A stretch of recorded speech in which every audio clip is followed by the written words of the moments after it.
اسلام قبول کرنے سے کئی سال پہلے حضرت عمر بن خطاب رضی اللہ تعالیٰ عنہ ایک دفعہ تجارتی قافلے کے ساتھ مال لے کر مکہ سے شام گئے۔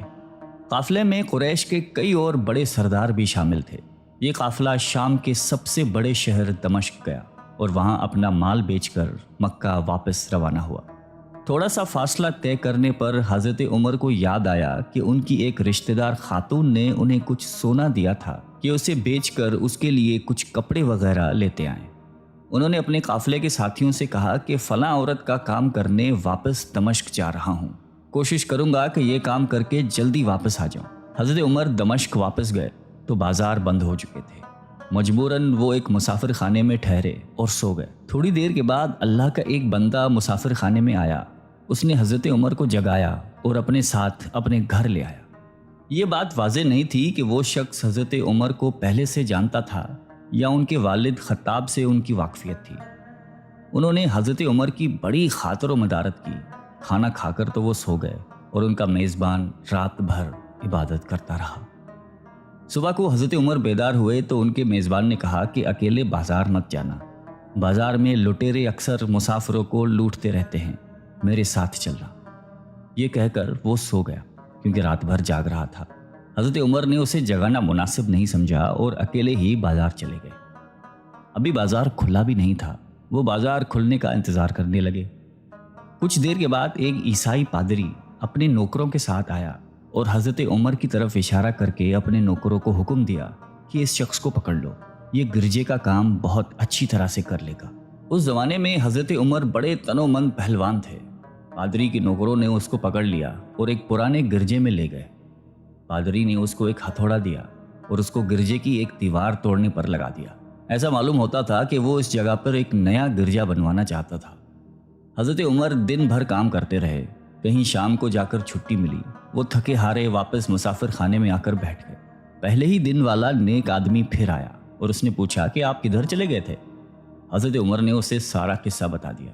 وہ شخص آج بھی ان کو اپنے گھر لے گیا اور ان کی بڑی خاطر و مدارت کی اور انہیں تاکید کی کہ کل بازار جاتے وقت مجھے ساتھ لے جانا۔ اس کے بعد وہ عبادت میں مشغول ہو گیا اور حضرت عمر سو گئے۔ دوسرے دن حضرت عمر بیدار ہوئے تو اپنے نیک میزبان کو سوتے پایا۔ انہوں نے اب کی بار بھی اس کو جگانا مناسب نہیں سمجھا اور اکیلے ہی بازار چلے گئے۔ اتفاق سے پھر وہی پادری اپنے نوکروں کے ساتھ آیا اور حضرت عمر کو پکڑ کر ساتھ لے گیا۔ ان کو غصہ تو بہت آیا، لیکن کیا کرتے، غیر ملک میں وہ اکیلے تھے اور کوئی ہتھیار بھی پاس نہیں تھا۔ دوسری طرف پادری کے ساتھ 7-8 نوکر تھے اور وہ سب ہتھیار بند تھے۔ پہلے دن کی طرح ہی حضرت عمر ہتھوڑے کے ساتھ گرجے کی دیوار توڑتے رہے۔ جب دھوپ تیز ہوئی تو پادری اور اس کے نوکر انہیں کام میں مشغول دیکھ کر چلے گئے اور حضرت عمر دیوار کے سائے میں دم لینے کے لیے بیٹھ گئے۔ اتنے میں وہ پادری گھوڑے پر سوار چپکے سے آیا اور حضرت عمر کے سر پہ ضرب لگائی اور کہا کہ ہم سب گھر گئے تو نے کام ہی چھوڑ دیا۔ اب حضرت عمر کو صبر کی تاب نہ رہی۔ انہوں نے ادھر ادھر نظر دوڑائی، ہر طرف سناٹا تھا۔ انہوں نے پادری کو گھوڑے سے کھینچ کر نیچے کر لیا اور اس کے سر پر ہتھوڑے مارنا شروع کر دیے۔ وہ بہت چیخا چلایا لیکن اس کی مدد کے لیے کوئی نہیں پہنچا۔ حضرت عمر نے ٹوٹی ہوئی دیوار کا ایک بھاری ٹکڑا اٹھا کر اس کے سر پہ دے مارا۔ وہ پہلے ہی زخمی تھا، اب اس نے دم دے دیا۔ اس کو مرتے دیکھ کر حضرت عمر تیزی سے بھاگ کھڑے ہوئے اور جس راستے سے دمشق آئے تھے وہ راستہ چھوڑ کر ایک دوسرے راستے پر چل پڑے۔ شہر سے کافی دور انہیں ایک خچر پر سوار رومی ملا جو روم سے تعلق رکھتا تھا۔ وہ ان کے ساتھ چلنے لگا۔ وہ کچھ باتیں کرنے لگا لیکن نہ حضرت عمر ان کی زبان سمجھتے تھے اور نہ وہ ان کی زبان سمجھتا تھا۔ اس نے یکایک اپنی تلوار پر ہاتھ ڈالا۔ حضرت عمر سمجھ گئے کہ وہ ان پر وار کرنا چاہتا ہے۔ انہوں نے فوراً ہی خچر سے اسے کھینچ لیا اور اس سے تلوار چھین کر ایک ہی وار میں اس کا کام تمام کر دیا۔ پھر آپ خچر پہ سوار ہو کر آگے چلے۔ اس کے بعد کیا ہوا اس کا حال خود حضرت عمر نے اس طرح بیان کیا ہے کہ اس جگہ سے روانہ ہو کر میں ایک گرجے پہنچا۔ یہاں عیسائیوں کی ایک جماعت رہتی تھی۔ میں گرجے کے اندر داخل ہوا تو گرجے میں رہنے والے سب لوگ میرے ارد گرد جمع ہو گئے اور مجھ سے میرے حالات کے بارے میں پوچھنے لگے۔ پھر وہ اپنے پادری کے پاس مجھے لے گئے۔ پادری مجھے نہایت غور سے دیکھنے لگا اور اس کے بعد کہنے لگا کہ ایسا معلوم ہوتا ہے کہ تمہیں کسی چیز کا خوف ہے۔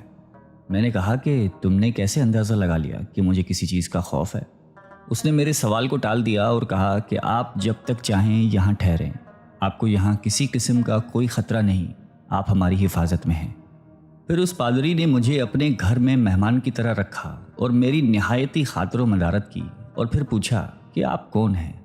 میں نے اسے بتایا کہ میں مکے کا رہنے والا ہوں اور قبیلہ قریش سے تعلق رکھتا ہوں۔ تجارتی قافلے کے ساتھ شام آیا تھا۔ تجارت کا مال بیچنے کے بعد ایک ضروری کام کے لیے مجھے اپنے قافلے سے جدا ہو کر واپس دمشق جانا پڑا۔ اب میں اپنے وطن واپس جا رہا ہوں اور راستہ بھٹک کر یہاں آ نکلا ہوں۔ پادری مجھے غور سے دیکھتا رہا اور بار بار طرح طرح کے سوال کرتا رہا۔ میں نے ان کے ہاں نہایتی آرام سے رات بسر کی۔ صبح کو آپ نے پوچھا کہ آپ کا ارادہ یہاں ٹھہرنے کا ہے یا آگے جانے کا؟ میں نے کہا کہ اب میں آپ سے رخصت ہونا چاہوں گا۔ یہ سن کر پادری نے اپنا ایک شاندار گدھا جو بڑا خوبصورت اور نہایتی تیز رفتار تھا لے آیا۔ اس گدھے کی پیٹھ پر کھانے کی مزیدار چیزیں اور قیمتی تحفے بھرے ہوئے تھے، اور پھر کہنے لگا کہ آپ اس گدھے پر سوار ہو جائیں اور چل پڑیں۔ راستے میں آپ کا گزر کسی عیسائی کے مکان کے پاس سے ہوگا تو وہ آپ کو اس گدھے پر سوار دیکھ کر آپ کی بے حد تعظیم کرے گا اور آپ کی خاطر و مدارت میں کوئی کسر نہیں چھوڑے گا۔ یہ کہہ کر پادری نے میرا ہاتھ پکڑا اور تنہائی میں لے کر کہنے لگا کہ اے عمر، آپ پر میرا حق واجب ہو گیا۔ میں نے کہا بے شک۔ اس نے کہا آپ کا تعلق ایک معزز قوم سے ہے، میری آپ سے ایک غرض ہے۔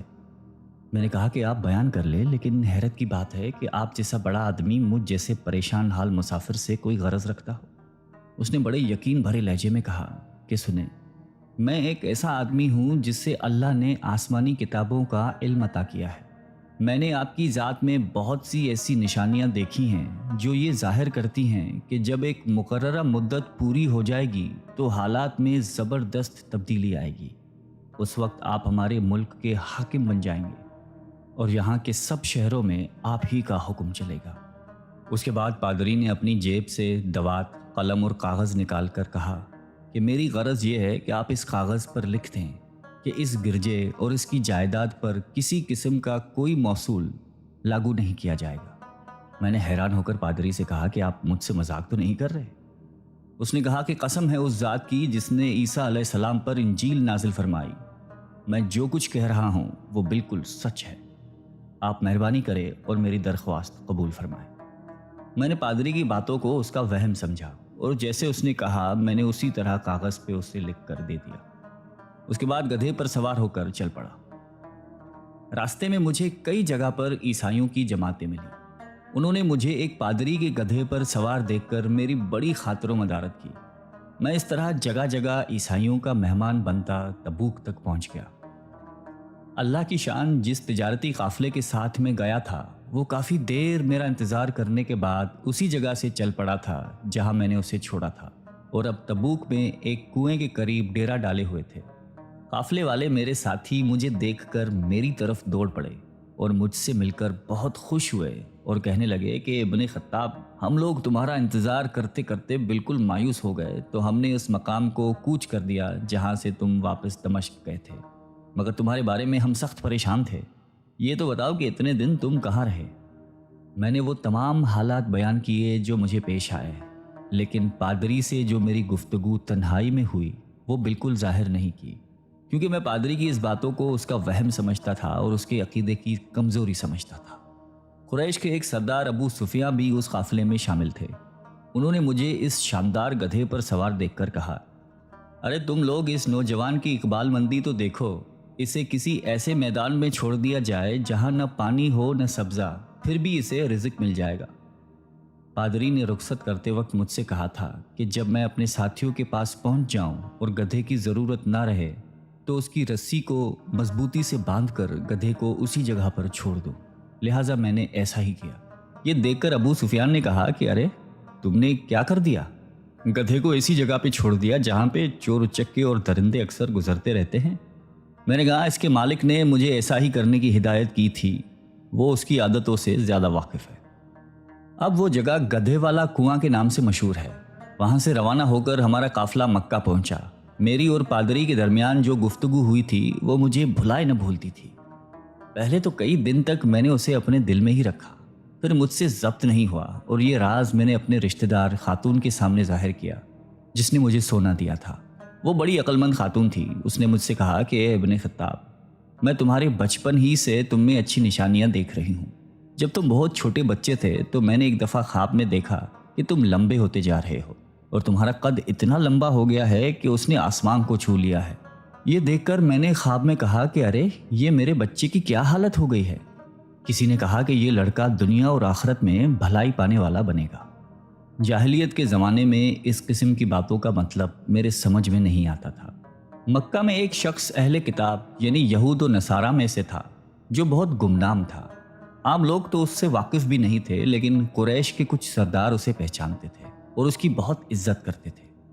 ایک دن دوپہر کے وقت میں اس کے ہاں گیا اور اسے جا کر کہا کہ میں آپ سے چند باتیں کرنا چاہتا ہوں اور چاہتا ہوں کہ آپ ان کو اپنے دل میں راز بنا کر رکھیں اور کسی کے سامنے ظاہر نہ کریں. اس نے ایسا کرنے کا وعدہ کیا تو میں نے اپنے سفر کے تمام واقعات اس کے سامنے بیان کر دیے اور اپنے رشتہ دار خاتون کے خواب کا بھی ذکر کیا. جب میں اپنی گفتگو ختم کر چکا تو اس نے کہا کہ ابن خطاب، جس کو تم نے موصول کی معافی کا وعدہ لکھ کر دیا ہے وہ اس زمانے میں عیسائیوں کا سب سے بڑا عالم ہے. جو کچھ اس نے کہا وہ سب سچ ہے اور جلد ہی وہ سچ تمہارے سامنے آ جائے گا. جہاں تک تمہاری رشتہ دار خاتون کے خواب کا تعلق ہے تو اس سے یہ ظاہر ہوتا ہے کہ مکے میں ایک بہت بڑا انقلاب آئے گا. زمانہ ایک نئی صورت اختیار کرے گا اور آنے والے زمانے کے آسمان و زمین بدل جائیں گے. میں وہاں سے گھر چلا آیا اور اس کی ساری باتیں اپنے دل میں لیے رہا. تھوڑے ہی عرصے کے بعد قریش کی مجلسوں میں آپ صلی اللہ علیہ وآلہ وسلم کا ذکر ہونے لگا. یہ لوگ اس بات پر چڑھتے تھے کہ محمد صلی اللہ علیہ وآلہ وسلم اپنے آپ کو اللہ کا رسول کہتے ہیں، لوگوں کو بتوں کی پوجا کرنے سے منع کرتے ہیں اور ایک اللہ کو ماننے پر زور دیتے ہیں.